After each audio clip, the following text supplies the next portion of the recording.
अस्सलाम वालेकुम नाज़रीन, मैं हूं अरसलान खोकर। आप देख रहे हैं programme play field world cup T20 special transmission. Afghanistan Namibia से खेल रहा है और शाम को 7 बजे है एक और बड़ा मैच इसी पूल का, जिसमें न्यूजीलैंड टकराएगा इंडिया के साथ। और देखना यह है कि दोनों ज़बरदस्त टीम्स हैं, दोनों शानदार खेलने के लिए जानी जाती हैं पूरी दुनिया में।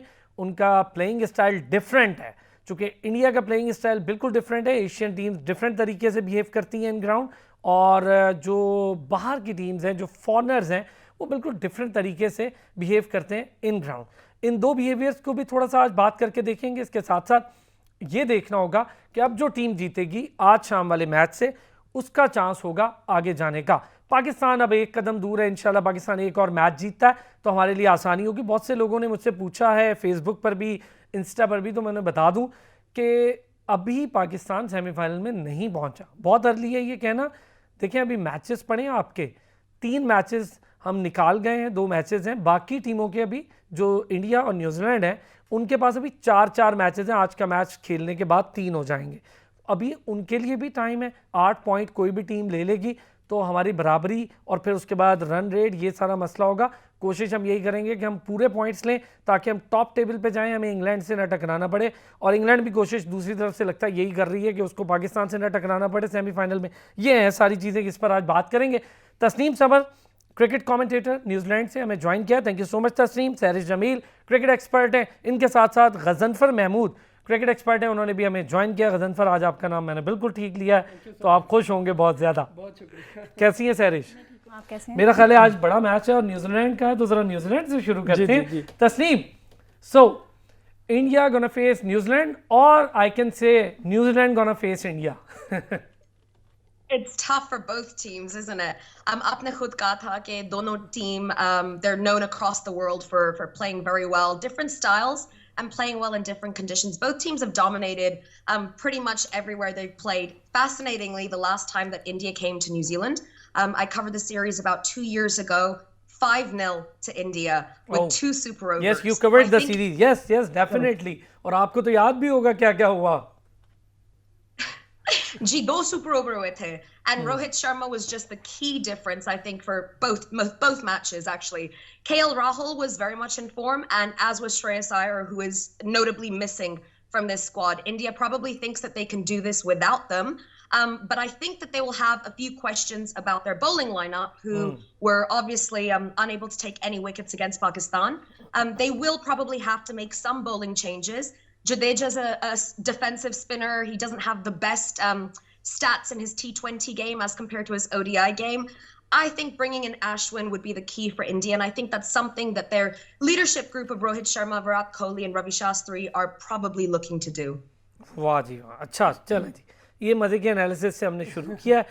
पहले जनाब गजनफर साहब आपकी इस पे व्यू लूँगा, और फिर मैं आज ज़रा डिफरेंट बात भी करूँगा आप तीनों के साथ। वो है, अब पूरे पूल का एनालिसिस करते हैं आज, और दूसरे पूल का। उसमें ये है कि मैं साउथ अफ्रीका को हम कहीं रेट नहीं करते, पर मुझे पता नहीं क्यों लग रहा है कि साउथ अफ्रीका शायद ऑस्ट्रेलिया से बेहतर प्ले कर जाए। ये बाद में बात करेंगे, पहले इस मैच का ज़रा पोस्टमार्टम हो जाए। अरसलान साहब बहुत शुक्रिया आपका। और स्पेशली जो हम बात करेंगे न्यूजीलैंड और इंडिया के मैच के वाले से, पहला जो पॉजिटिव पॉइंट जो कि हम ऑफर भी डिस्कस कर रहे थे कि इंडिया ने जितना टाइम गेन कर लिया है, उनको इतना ज़्यादा टाइम मिला है, उनकी ऑब्वियसली मैनेजमेंट ने भी, और जो टीम जो प्लेयर्स हैं उन्होंने ऑब्वियसली क्या नाम है, जितना भी उनके लोग पुल्स रहे हैं पहले मैच में पाकिस्तान में, उन्होंने डिस्कशन की होगी, और टॉप लेवल की वो टीम है, उनको बखूबी अंदाज़ा होगा कि ये मैच कितना इंपॉर्टेंट है। चूँकि न्यूजीलैंड के हवाले से अगर बात की जाए, वो फेयरलेस क्रिकेट खेलते हैं, उन्हें कोई टॉस जीतना हारना इतना ज़्यादा कोई ये नहीं है। उनकी पहली चीज़ ये है कि अगर वो पहले खेलेंगे तब भी कोशिश होगी उनकी भी कि 180 तक वो रन्स करें। और पहला जो सेकंड मैच है ये डिपेंडेंट होगा पावर प्ले के ओवर्स का। अगर 6 ओवर्स में बेशक ज़्यादा रन्स नहीं बनते, 40-50 के राउंड अबाउट या 35 आप कर लें, विकेट्स नहीं गिरती, तो मेरे ख्याल से न्यूजीलैंड या इंडिया वो 170-180 तक इजीली जा सकेंगे अगर पहले पावर प्ले में विकेट्स नहीं गिरती। अगर विकेट्स गिर डिपेंडेंट है गेम टॉस के साथ विकेट्स गिर जाती हैं तो फिर ऑब्वियसली प्रेशर आता है कि हम स्कोर बोर्ड पे क्या स्कोर लगाएंगे, और मुश्किल हो जाएगी। और इंडिया के पास अगर वो पहले खेलता है आज, तब भी उनके जीतने के चांसेस ज्यादा है, अगर बाद में खेलता है तब भी चांसेस ज्यादा मेरे ख्याल से। आज न्यूजीलैंड जीतेगा मुझे लग रहा है। क्या कहती हैं सैरिश? ये मत कहिएगा कि मैं तासुबी हूं न्यूजीलैंड को जितवा रहा हूं। नहीं, ये मैं आप टॉप ऑर्डर एनालिसिस करना चाहूँ क्योंकि यहाँ पे पावर प्ले की बात हो रही है। टॉप ऑर्डर पे आप देखें कि India is a much stronger team then New Zealand, ठीक है, वो उनका खेलता ही टॉप ऑर्डर है। न्यूजीलैंड का ये मैडम ऑन पेपर पाकिस्तान से भी टॉप, मैं कहता हूँ उसकी कोई पाकिस्तान से कंपैरिजन नहीं था उस वक्त, बट पाकिस्तान ने जिस काम तरीके, असल में टीम हमारी कंपोज्ड हो गई है बहुत आराम से, सुकून से, तो जिस तरह आउट क्लास किया है, मैं समझता हूँ केन विलियमसन में भी वो एबिलिटी है कि वो बहुत ठंडे मिजाज का आदमी है। ये सैरिश ये बात है। देखें, पाकिस्तान की सबसे अच्छी बात है बाकी टीम स्टैट्स और प्लेयर से खेलते हैं, पाकिस्तान टीम जज्बे से खेलती है, ठीक है। ये चीज़, ये जज्बा किसी और टीम के पास नहीं है। और ये पाकिस्तान जिस मोराल में और जिस रिदम में आ गई है, they can even easily beat England as well. इसमें मुझे कोई इतना वो मसला भी नहीं नज़र आ रहा क्योंकि पाकिस्तान टीम को जो चीज़ चाहिए वो इस वक्त उनको सपोर्ट कर रही है। Talking to about India and New Zealand, I think so India are favourite for this because बात हुई है कि they have gained enough time, वो अपने माइंड क्लियर कर चुके हैं। But सैरिश, don't you think so? Favourites are always in a red zone. Exactly, but अब पाकिस्तान रेड जोन में आ गई है, मुझे तो ऐसा लग रहा है। इंडिया को काफ़ी लोगों ने राइट ऑफ कर दिया है। अब क्या, बस सेमीफाइनल में देखेंगे इंशाल्लाह, हम नमीबिया और इंशाल्लाह देख लेंगे उनको भी।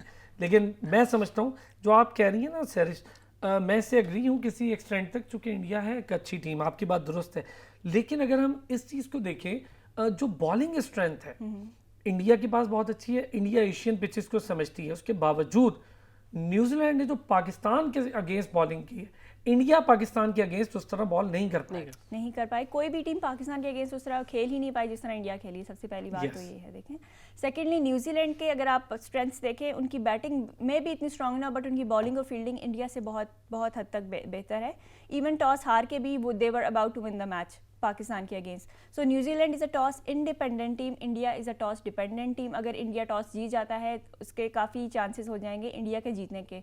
न्यूजीलैंड टॉस जीत जाता है तो या हार भी जाता है, match will be exciting. India इस वक्त टॉस पे डिपेंड करी है, न्यूजीलैंड टॉस पे डिपेंड नहीं करी। I think so it will be a low scoring match. अगर न्यूजीलैंड पहले बैट करती है तो इंडिया पहले बैट करती है। I think so Rahul, Rohit and Virat, they will try their best to cross 170-180 mark. अच्छा Tasneem, do you really agree the whole World Cup is dependent on toss? Nay, I'm sorry. I don't totally agree. I know we've seen a huge toss bias. Sarish bilkul sahi baat kar rahi hai. There's a massive toss bias, but it's not the only way to win. We have Tasneem, actually, Tasneem, sorry to interrupt you.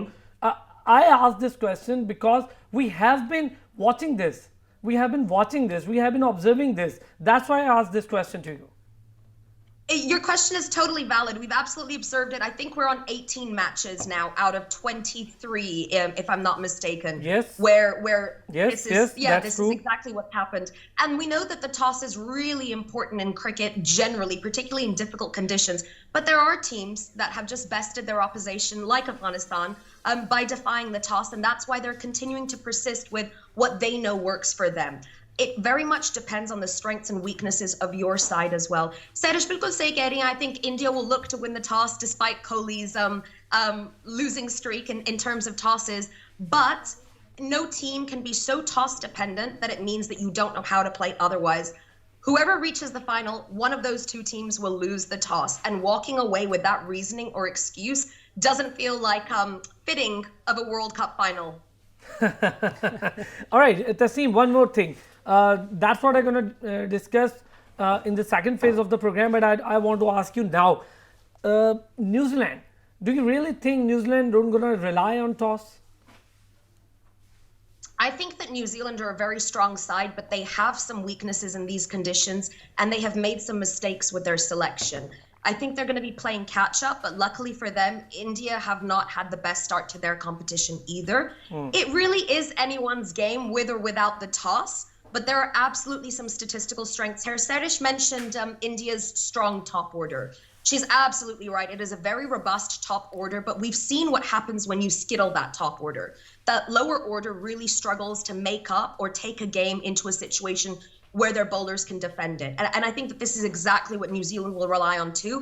Early wickets up front from Trent Boult, maybe as the left-hander bowling to Rohit Sharma, and New Zealand will start to favour themselves very, very, very quickly. वाह जी वाह। चल अच्छा सैरिश, वैसे आपके 3 points हो गए 10 में से, क्योंकि 3 से एग्री किया, आपके तीनों पॉइंट से आज तस्नीम ने एग्री कर लिया। एक चीज़ गज़नफर जो बहुत ज़्यादा हम देखते थे मिसिंग है, वो है फील्डिंग की एक शानदार किस्म की एबिलिटी, लेकिन पाकिस्तान ने बड़े ड्रामेटिकली इम्प्रूव किया। हमारे वो फील्डर्स जिन्हें हम खड्डा कहते थे उन्होंने भी इम्प्रूव किया बहुत अच्छे तरीके से। न्यूजीलैंड ने जो पाकिस्तान को बचाया वो अपनी फील्डिंग। अच्छा, जो हफीज आउट हुआ वो टोटली, मैं कहता हूँ अगर फील्डर की विकेट का कोई रिवाज होता ना आईसीसी का, तो वो उसके विकेट जो बॉलर ने भी नहीं ली, हफीज ने भी नहीं कोई किया। हफीज आउट नहीं था वो बहुत शानदार शॉट था, क्योंकि आप जब बॉलर के सर से straight wicket, if I am not wrong bowler back drive kind of A shot था वो, तो वो बड़ा जबरदस्त था। उसके बावजूद उनकी फील्डिंग, आज के मैच में भी दोनों तगड़ी टीमें, तो मेरा ख्याल है फील्डिंग हमेशा से किसी भी मैच में बहुत ज़्यादा इंपॉर्टेंट किरदार अदा करती है। एशियन टीम्स की अगर बात की जाए, श्रीलंका आपको याद होगा एक टाइम में इतनी क्लास की इनकी फील्डिंग थी कि 30-40 रन तो ये बचा ही लेते थे। वर्ल्ड कप जीतने की बड़ी वजह उस जमाने में फील्डिंग हुआ करती। तो इंडिया की फील्डिंग भी स्ट्रांग है, और न्यूजीलैंड तो ऑब्वियसली जैसे कॉन्वे का आप कैच बता रहे हैं, वो पता नहीं कहाँ से निकल के आए थे, उन्होंने फीस का कैच किया था। तो फील्डिंग अहम किरदार अदा करेगी। लेकिन न्यूजीलैंड को अगर वो जल्दी काबू कर लेते हैं रोहित शर्मा को, तो मेरे ख्याल से इंडिया ट्रबल में जाएगा। चूँकि जैसे हमने किया था आगाज़ में, हमने रोहित शर्मा की जब विकेट उड़ा ली और उसके बाद वो संभल नहीं पाए थे। आपके ओपनर जो स्ट्राइक करते हैं, बहुत ज़्यादा आकर चार्ज करते हैं, पावर हिटिंग करते हैं, अगर जल्दी आप उनको आउट कर लेते हैं तो फिर जो मिडल ऑर्डर होता है और स्पेशली टॉप ऑर्डर, उनके पास इतना मार्जिन नहीं होता। वो आके 1-2 ओवर्स में उन्होंने पूरी की पूरी गेम बदलनी पड़ती है। फील्डिंग भी अहम किरदार अदा करेगा दोनों साइड से। न्यूजीलैंड पे तो कोई शक नहीं है कि उनकी बड़ी वर्ल्ड क्लास फील्डर है। इंडिया के पास भी अच्छे फील्डर्स मौजूद हैं। एक छोटा सा ब्रेक लेते हैं, ब्रेक से वापस आएंगे तो इस पर बात करेंगे कि टॉप ऑर्डर इस पूरे टूर्नामेंट में बड़ा इंपॉर्टेंट रोल प्ले कर रहा है, चाहे पाकिस्तान हो या कोई भी टीम। लेकिन पाकिस्तान ने अल्हम्दुलिल्लाह इस वाले मामले पर थोड़ा काबू पा लिया है, क्योंकि अगर बाबर और रिजवान एक मैच में जल्दी आउट हुए, उसके बावजूद हमारे जो मिडिल ऑर्डर और बॉटम ऑर्डर था उसने मैच जितवा दिया न्यूजीलैंड के अगेंस्ट। वापस आते हैं ब्रेक से तो इस पर बात करते हैं।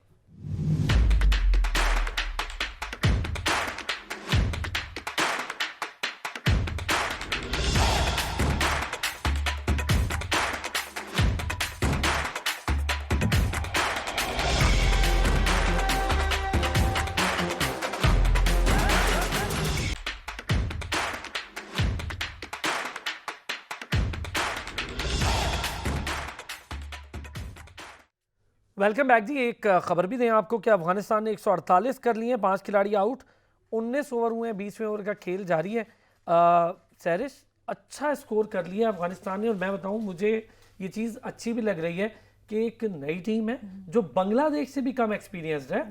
बांग्लादेश इस एक्सटेंट पे, इस पोटेंशियल पे अपना गेम शोकेस नहीं कर रही जिस पे ये कर रहे हैं। देखिए, अफ़गानिस्तान जब से उसने अपने आप को अनाउंस किया इंटरनेशनल क्रिकेट में, they have been very threatening for specially for Asian teams. Pakistan को तो चलें एशिया कप में काफ़ी मुश्किल टाइम उसने दिया, उसने वर्ल्ड कप में सारी एशियन टीम्स को काफ़ी मुश्किल टाइम दिया है, पाकिस्तान एंड इंडिया। वो एंड में अगर मोहम्मद शामी की हैट्रिक ना होती तो मैच वो भी इंडिया हार सकता था। और पाकिस्तान में भी अगर आप देखें कि हर मैच अगेंस्ट अफ़गानिस्तान में एक हीरोइक परफॉर्मेंस या एक हीरोइक छक्का है जो अफ़गानिस्तान से मैच हम ले जाते हैं। पहले मैच में हसन अली का था 2018 में, 2019 में वहाब रियाज का था, राशिद खान को, तीनों राशिद खान को ही पड़े हैं। और इस बार शोएब मलिक का छक्का था।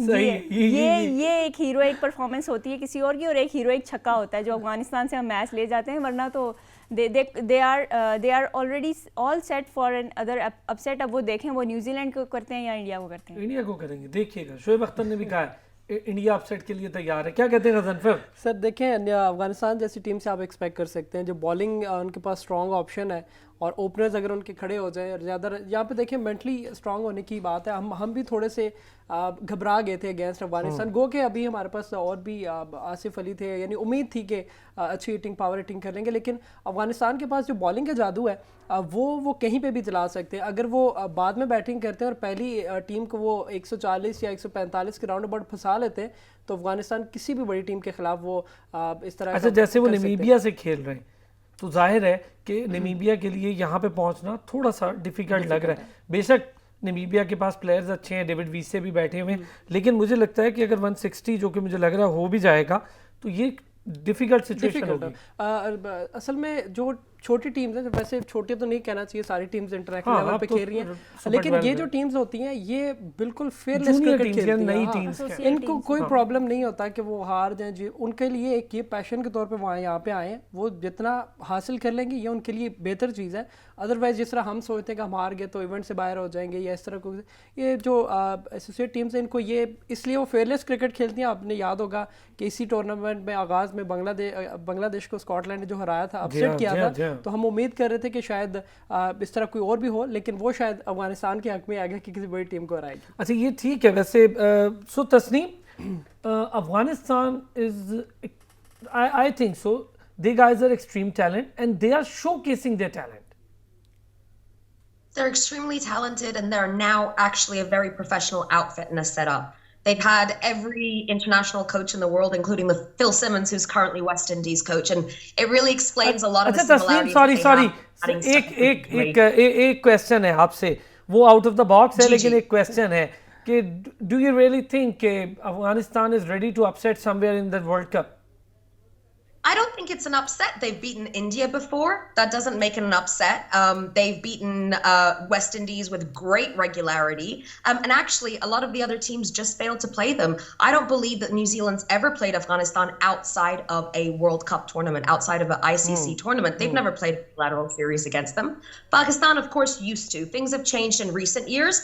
Pakistan used to play very regularly with the Afghanistan side. And I think that But every building team, Pakistan is used relationships to with the play team- against every team. Tasneem, that's a very good sign for cricket for Pakistan. Pakistan never say no to any team. बिल्कुल बिल्कुल, लेकिन जाहिर है political tensions हो जाते हैं और मसले हो जाते हैं, and we've seen the world change a little bit around that. But the ideal for all of us is play cricket so that you know your opponent, so that you know who Hazratullah Zazai is, so that you know that JJ Schmidt for Namibia has a strike rate of over 150 at the death. So these are the kind of things that we'd all be a lot more aware of if we saw more teams play against the associates. I just want to remind everybody that Afghanistan's no longer an associate side. They have test playing status.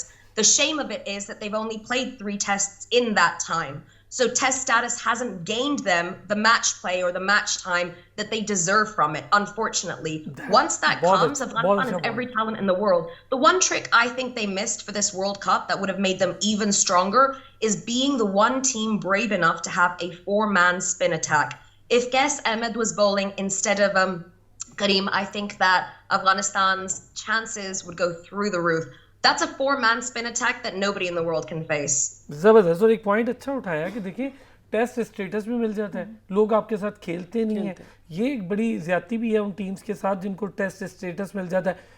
ये सारा कुछ Zimbabwe भी face करती रही है मेरा ख्याल है सैरिश, Exactly. और उन बेचारों का भी हाल यही रहा है. इसमें जिम्बाब्वे के दिख ही नहीं रही. आप देखें यार, जो टीम खेल रही होती है, हम नमीबिया देख रहे हैं, स्कॉटलैंड देख रहे हैं, बांग्लादेश देख रहे हैं, अफगानिस्तान देख रहे हैं, जिम्बाब्वे जैसी टीम जो टेस्ट स्टेटस रखती है, वर्ल्ड कप्स खेलती रही, वो टीम अनफॉर्चुनेट है. क्या कहती हैं? अच्छा, I would just like to add on, ये थोड़े आउट ऑफ बॉक्स एक कमेंट है, बट तस्नीम की डिस्कशन के बाद मुझे इस चीज़ में लाइक दिस इज़ समथिंग कि अगर जो अभी मैच चल रहा है अफगानिस्तान और नमीबिया का, अगर if Afghanistan manages to like bowl them all out on a lower score, तो अगेन उनकी एक रन रेट बढ़ जाएगा, और आगे अगर उन्हें जाके न्यूजीलैंड या इंडिया में से किसी को हरा दिया तो उनके चांसेस स्यापा पड़ जाए.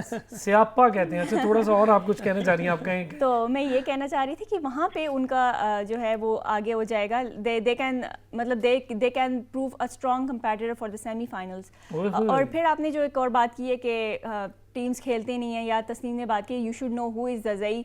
सो आई थिंक सो पाकिस्तान और इंडिया का मैच नहीं होता, they never knew who was Shaheen, इसीलिए हमें यहाँ पे मैच मिल गया था. They played them for the very first time. Shaheen को वर्ल्ड कप 2019 वर्ल्ड कप में इंडिया के अगेंस्ट बेंच किया गया था. They never played him. This was the first time they faced him, and ये चीज़ भी हमें एक एज ले गई because they never knew who their opponent was. तो ये एक अच्छी चीज़ होती है सैरिश के, जाहिर है आपको उनका ना पता और अचानक से आके कोई मैजिक हो जाए और प्लेयर अपनी परफॉर्मेंस दे दे, दूसरे को आपने रीड ही नहीं किया हुआ, इससे पहले खेला ही नहीं हुआ. देखें, पाकिस्तान और इंडिया के जो पॉलिटिकल टेंशंस हैं, आई think so that is a blessing in disguise जो भी हुआ है for us in this match specifically. अगर मुझे लगता है कि अगर हमारे प्लेयर्स IPL खेलते होते या फिर हमारी बायलैटरल सीरीज़ होती तो ये सिचुएशन हम ना देख सकते होते. तो मुझे तो यही लगता है, but I am just talking about Pakistan and India, but we should play every team regularly. और हम खेल भी रहे हैं वैसे सर. एक पाकिस्तान वो वाहिद टीम है जिसको किसी से खेलने में प्रॉब्लम नहीं है। हम आयरलैंड तक जाके खेल कर आए हैं, हम जब भी इंग्लैंड जाते हैं हम एक मैच खेल कर आते हैं, एक सीरीज खेलते हैं। ये एक बहुत अच्छी बात है और ये बिहेवियर है हमारा कि हमारे किसी को वेलकम भी करते हैं। जिम्बाब्वे जिसको कोई नहीं बुला रहा होता हम बुलाते हैं जिम्बाब्वे को, यहाँ खेल कर गई है घर में। हाँ, ये भी बात है। तो क्या कहते हैं देखिए इसमें नुकसान जो है वो जो क्रिकेट लविंग नेशंस हैं उनके लिए, पाकिस्तान इंडिया जब मैच खेलता है ना सिर्फ नेशंस एंजॉय करती हैं बल्कि जो बिजनेस हब है इनको भी बहुत ज़्यादा फ़ायदा होता है। असलान भाई आपको तो बेहतर पता होगा कि कितना बिजनेस जनरेट होता है जब पाकिस्तान इंडिया आपस में खेलती है। और इसमें हम देखिए जब भी पाकिस्तान इंडिया का मैच होता है आपको बड़ी एक्साइटमेंट होती है, बड़े ज़बरदस्त प्लेयर्स आपको नजर आते हैं। सब छोड़े टिकट से नहीं मिलती, सबसे बड़ा मसला ये है। लाखों की टिकट थी लेकिन नहीं मिलती, अच्छी क्रिकेट देखने को मिलती है। तो मेरे ख्याल से जो पॉलिटिकल जितने भी मसाइल उनको ऑन साइड करके, और ये एशियन टीम जो बड़ी टीम्स है स्पेशली पाकिस्तान इंडिया की, अगर साल में जिस तरह एशेज होती है आप देखें पूरी दुनिया उसको कैसे फॉलो करती है, पाकिस्तान इंडिया की अगर इस तरह सीरीज हो जाए और साथ हमारे अफगानिस्तान एक अच्छी टीम है और बांग्लादेश को मिला के एक अच्छा सा टूर्नामेंट ऑर्गेनाइज करवाएं, आप देखें कि जो लोग भागते हैं कि इंग्लैंड बहुत टॉप क्लास टीम है, वो पाकिस्तान और इंडिया और स्पेशली यहाँ से लोग सामने आएंगे जैसे कि लोग इंग्लैंड और ऑस्ट्रेलिया। अच्छा वैसे एक चीज़ है, पहले मैं एक मीम और शीन और स्वाद ये भी एक शेयर करूं। डू यू नो व्हाट मीम शीन स्वाद इज तस्नीम? जी बिल्कुल। ओए आप उर्दू अल्फाबेट्स भी जानती हैं, ये तो बड़ी खतरनाक बात हो गई। थोड़ी बहुत जानती हूँ। अच्छा तो आज मैं देख रहा था, मुझे बड़ा मजा आया कि स्कॉटलैंड का भी कुछ वो पीआई वाला मामला था, तो आज मैं वो मीम देख रहा था, किसी ने लगाई हुई थी, एक दोस्त ने हमारे ट्विटर पे, और उन्होंने लगाया हुआ था कि सारे वर्ल्ड कप खेलने आए हैं, हम पाकिस्तानी टीम बदला लेने आई हुई है सबसे किसी न किसी वजह से, और अल्हम्दुलिल्लाह टीम बहुत अच्छे से जा भी रही है, ये एक बड़ा पॉजिटिव साइन है। ये बताएं Tasneem, what about South Africa? South Africa is a really interesting case क्योंकि I think normally हर बंदा कहेगा कि South Africa को कोई टूर्नामेंट में आप काउंट आउट कर दें, just assume that they're not playing. It's probably for the best. This context is really different.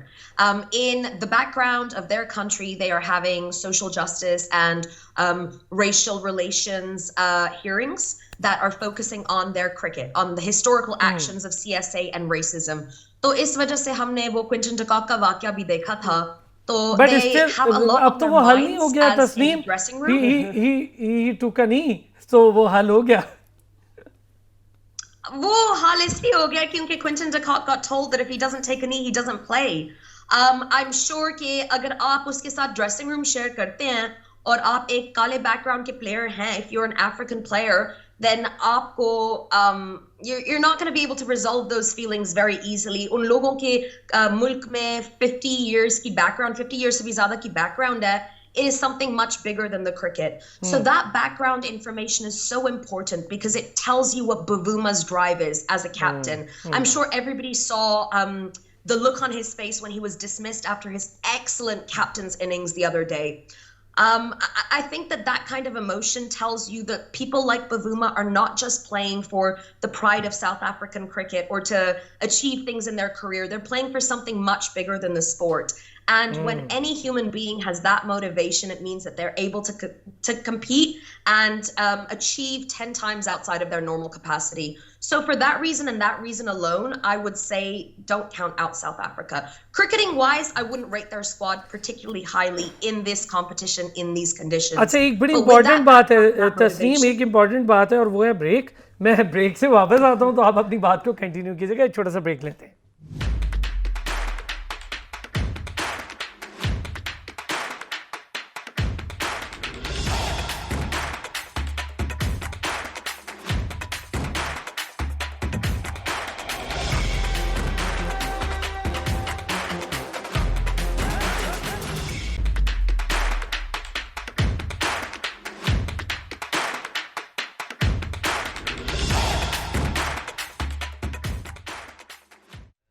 शानदार मैचेस का सिलसिला जारी है। तमाम तर लोग और तमाम तर टीम्स ये कोशिश कर रही हैं कि वो जाएं वर्ल्ड कप ट्रॉफी उठाने के लिए और पाकिस्तानी टीम भी इसकी कोशिश कर रही है।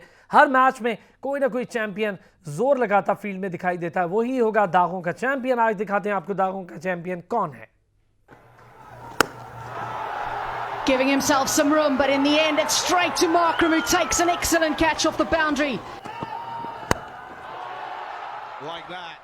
जहां आजकल T20 क्रिकेट वर्ल्ड कप की गहमा गहमी है, साथ ही साथ एक सवाल भी लोगों की जबान पर है, कौन बनेगा दागों का चैंपियन। यानी कई और लगा रहे हैं एड़ी चोटी का जोर फील्ड में दागों की फिक्र किए बगैर, और वही ठहरेगा हकदार एक शानदार दागों की चैंपियन ट्रॉफी और कैश इनाम का जो लगाएगा जोर। अच्छा जी, बात हो रही थी साउथ अफ्रीका की। मैं जरा तस्नीम का एक व्यू ले लूं, क्योंकि मुझे लगता है मरकरम को जाया किया जा रहा है। उसकी प्लेस नहीं है कि चौथे या पांचवें पे गिराएं। वो इतना शानदार पिछले काफी अरसे से वन डाउन या ओपनिंग के तौर पे वो वन डाउन भी बहुत अच्छा स्कोर करता, पाकिस्तान के अगेंस्ट बड़े शानदार खेला है, तो उसे डाउन ऑर्डर भेजना मेरा ख्याल है ये ज्यादती होगी। Tasneem, got my point? बिल्कुल, आई थिंक कि उन्होंने ज्यादा इसलिए किया होगा to mitigate against the spin factor. वो स्पिन के खिलाफ थोड़ा सा वीक है, तो आई थिंक उन्होंने ये कोशिश की थी कि against some teams they will be opening with spin. दूसरी बात ये है कि he has in domestic cricket shown a greater ability to accelerate his strike rate playing further down. तो उन्होंने अपनी टीम की बैलेंस के लिए थोड़ा सा कोशिश की। It's especially to add for or to account for Rassie van der Dussen, who needs a little bit of time, but when he's had a little bit of time, he's able to kick on with his strike rate. तो मेरा ख्याल है ये ज़्यादा balance का मामला है, and a lot of countries, a lot of teams are thinking about issues like this now. Don't you think so? No need to experiment in World Cups. If you have a competent player, if you have a player in a form, you no need to send in the bottom order. देखें, हर मुल्क फर्क है। कुछ मुल्क high risk और risk reward का balance फर्क देखते हैं। अगर हम वेस्ट इंडीज को देखें तो उनका रिस्क रिवॉर्ड एनालिसिस पाकिस्तान से बिल्कुल फर्क है। तो south Africa is somewhere in between because they are also struggling for some resources and they're struggling for consistency from their players. Plus they have background issues to think about, so I think they're a little bit experimental. उनको ये भी पता होगा कि उनकी जो ranking है वो इतनी competitive नहीं है that they would expect themselves to reach the semi-final unless they did something a little bit more stimulating than usual. यार ये भी है, और दूसरा ये भी है कि कंटिन्यूअस कैप्टन चेंजिंग जो होती है वो टीम को तबाही और बर्बादी की तरफ ले जाती है। मुझे लगता है, पता नहीं मैं सही हूँ या गलत, आप लोग बताइएगा, एक्सपर्ट्स क्या कहती हैं। सैरिश, देखें ये तो एक देखिए, क्विंटन डीकॉक पाकिस्तान आता है, कप्तान होता है, पाकिस्तान से जाता नहीं होता, वो बोमा आ जाता है, कभी कोई आ जाता है। मरकरम ने कैप्टनसी कर रखी है, इन्हीं की टीम में तो 7-8 कैप्टन खेल रहे होते हैं। लास्ट 8 to 10 मंथ्स में काफ़ी चेंजेस आई हैं सीएसए में। पहले उनका अपने बोर्ड का इशू आ गया, वो गवर्नमेंट के साथ जो क्लैश आ गया था, फिर ये आप जो बात कर रहे हैं कैप्टन चेंजेस, उसके बाद जो ड्रेसिंग रूम में अब जिस तरह जो क्विंटन डीकॉक का इशू हुआ था, बबूमा रिपोर्ट्स दैट वो लोग जब चेंज करने जा रहे थे, they were about to go for the toss, तब उनको पता चला है कि a main player of their team is not playing. तो वो एक चीज़ ना काफ़ी प्रेशर लेके आती है टीम में। उसके बाद जो इनकी एक डाइवर्स सी टीम है उसके अंदर भी काफ़ी इश्यूज हैं। सो आई थिंक सो सीएसए मतलब ये जिस तरह से भी परफॉर्म करें that is just one men's game. अब कल आप देख लें डेविड मिलर जाके वो परफॉर्म कर बहुत, वो उसको माइकल वॉन आसिफ अली कह रहा था उनको, तो आसिफ अली भी अब ब्रांड हो गया। तो वो ये अब ये बूम कह रहे हैं सोशल मीडिया पे सारे। अच्छा, एक बड़ी सीरियस चीज़ है, तस्नीम भी, गजनफर भी और सैरिश भी, वो बहुत सीरियस चीज़ है, वो है मीम। बताइए जरा कुछ। मीम ये थी कि I saw this on social media कि पाकिस्तान तो उन्हीं की बात कंटिन्यू करिए, बदला लेने जा रहा है। तो अब कल जो पाकिस्तान और नमीबिया का मैच है ऑन ट्यूसडे, तो उसके ऊपर एक कैप्शन थी कि सुना है कि नमीबिया ने लास्ट सेकंड पे पाकिस्तान के साथ में कॉटन का कॉन्ट्रैक्ट कैंसिल किया था। तो तुम लोगों को अब हम मैच में देख लेंगे। वही कह रहा हूँ ना, पाकिस्तान तो सारों ने बना दिया कि बदला लेने गई है, बाकी सारे वर्ल्ड कप खेलने गए। अच्छा गजनफर, यही कैप्टेंसी वाली बात, बार बार कैप्टेंसी का चेंज होना किसी भी टीम के लिए डैमेजिंग है। फिर जो पॉइंट तस्नीम ने उठाया बड़ा वैलिड था, जो कंपैरिजन वेस्ट इंडीज़ और साउथ अफ्रीका के दरमियान किया, तो थोड़ा सा इस पर भी अपना व्यू दें। बिल्कुल सही बात उन्होंने कही। जब भी कप्तान तब्दील होते हैं, और सर्टन साउथ अफ्रीका के साथ हमेशा इशू रहा है कि बड़े इवेंट्स में जाके ना उनकी अपने, देखिए ड्रेसिंग रूम का माहौल अगर आपका अच्छा नहीं होता, आपके घर का माहौल अच्छा नहीं होता, आप आउटपुट किसी भी किस्म का नहीं दे सकते।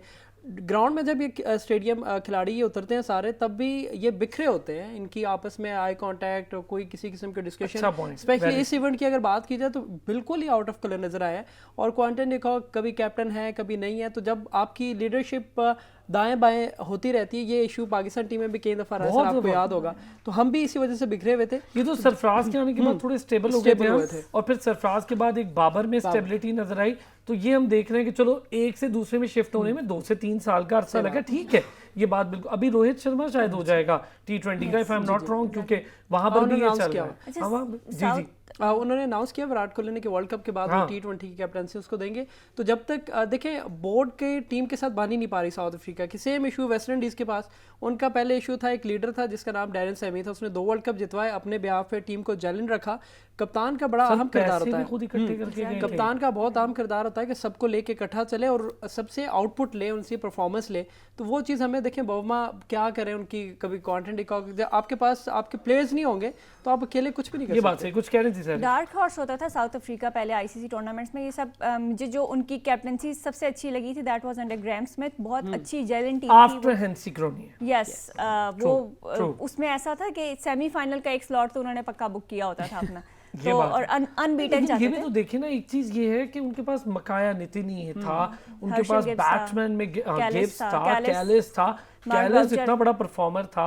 हाँ, मतलब इतने बड़े बड़े नाम थे। अब वो नाम भी वो कहीं पीछे चले गए। फैफ डु प्लेसिस पिछले काफी अरसे से परफॉर्म नहीं कर रहा था। एबी डिविलियर्स ने लीग्स के लिए छोड़ दिया अपनी टीम को, फिर उसके बाद उनके पास रहा कोई नहीं कि जिसके ऊपर वो डिपेंड। एक रबादा है निगिडी को वो खिला, पता नहीं क्या कर रहे हैं, कभी खिलाते हैं कभी नहीं खिलाते। Tasneem, what about Australia? Why Australia is struggling in this tournament? Australia don't take T20s very seriously. वो आपको खुद बताएंगे कि वो T20s को seriously नहीं लेते। और अभी इनके जाने से पहले, दुबई स्क्वाड के जाने से पहले, मैंने जो ज़ाहिर है हमारे काफ़ी कॉन्टैक्ट्स हैं ऑस्ट्रेलियन जर्नलिस्ट के साथ, मैंने उनसे पूछा कि आप लोगों का प्लान क्या है, क्या कर रहे हैं आपकी team? And it's just not a format that they take so seriously. Unke like attention sari Ashes ki taraf hai. The Ashes are starting so soon for Australian minds.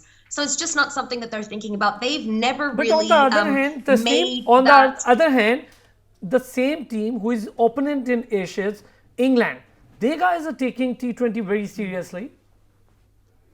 Very seriously. They're taking white ball cricket of every kind very seriously, and they might even invent a new type of format. जैसे उन्हें अभी 100 के साथ कोशिश किया है, तो नहीं, वो white ball cricket को बहुत ही seriously लेते हैं। और कुछ पिछले 5 सालों से उनकी approximately 2015 से जो उनकी tactics और strategy है white ball cricket के लिए, they are exactly what has pushed that needle for all of us forward. We have seen scores like we've never seen before because of England. We've seen techniques that we've never seen before because of England. We didn't know that batsmen could bat all the way down to 11, but that's exactly what we see with the England side. And that's one of the reasons they're so strong. They rely on their diversity, and their strengths are their aggression. So they're another high risk reward type of team, but they do it in a different balance from the West Indies. चलिए जी, बहुत तस्लीम, sorry वक्त की कमी है, कल आपको मौका दूंगा, आप अपनी पूरी बात कीजिएगा। कल इंशाल्लाह 2 बजे आपसे होगी मुलाकात, यहाँ पर करेंगे आज इख्तिताम। गजनफर बहुत शुक्रिया, सैरिश जमील का शुक्रिया, और तस्लीम समन न्यूजीलैंड से हमारे साथ मौजूद थी, उनका भी शुक्रिया। कल 2 बजे आपसे होगी मुलाकात।